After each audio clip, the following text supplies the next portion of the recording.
Cooking language. இன்றைக்கி நம்ம சேனலில் பார்க்க போகிறது சாத்விக் சமையலில் ஒரு வெஜ் ஆப்பம். இது வரைக்கும் நம்ம சேனலை சப்ஸ்கிரைப் பண்ணாதவங்க சப்ஸ்கிரைப் பண்ணுங்கள், லைக் பண்ணுங்கள், பெல் பட்டனை ப்ரெஸ் பண்ணுங்கள். வாங்க வீடியோக்குள்ளே போகலாம். இப்போ இந்த வெஜ் ஆப்பம் செய்யறதுக்காக ஒரு 4 கரண்டி இட்லி இல்லை தோசை மாவை எடுத்துக்கலாம். ஒரு கேரட்டை தோல் சீவிட்டு சின்ன சின்னதாக கட் பண்ணி வச்சுருக்கோம், அதை சேர்த்துக்கலாம். கூடவே ஒரு குடமிளகாயும் சின்ன சின்னதாக கட் பண்ணி வச்சுருக்கோம், அதையும் சேர்த்துக்கலாம். இப்போ இதில் ஒரு தக்காளியை சின்ன சின்னதாக கட் பண்ணி சேர்த்துக்கோங்க.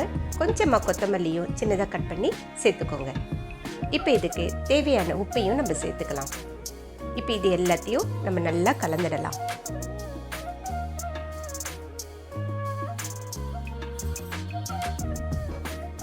இதே போல் நல்லா கலந்துக்கோங்க.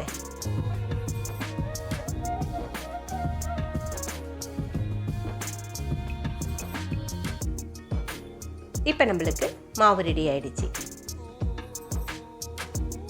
ஒரு தோசைக்கல்லோ இல்லது ஆப்ப சுடுற கடாயோ எடுத்துக்கோங்க.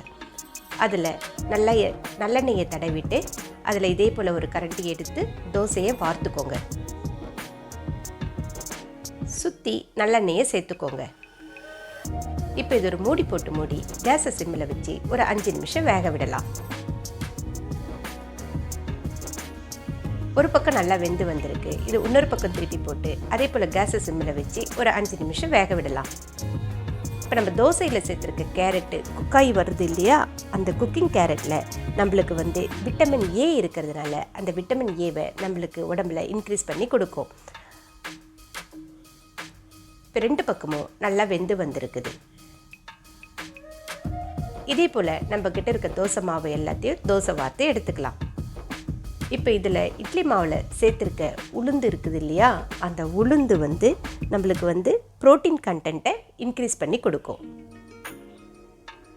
அதே போல் சுற்றி விடுறோம் இல்லையா நல்லெண்ணெயில் ஒமேகா 6 ஃபேட்டி ஆசிட் இருக்கிறதுனால அது heart disease, cancer, reduce cholesterol and blood sugar லெவலையும் நம்மளுக்கு ரெகுலேட்ஸ் பண்ணி கொடுக்குது.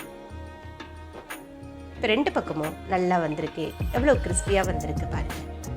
இதே போல் நம்ம கிட்ட இருக்க எல்லா மாவையும் தோசை வார்த்து எடுத்துக்கலாம்.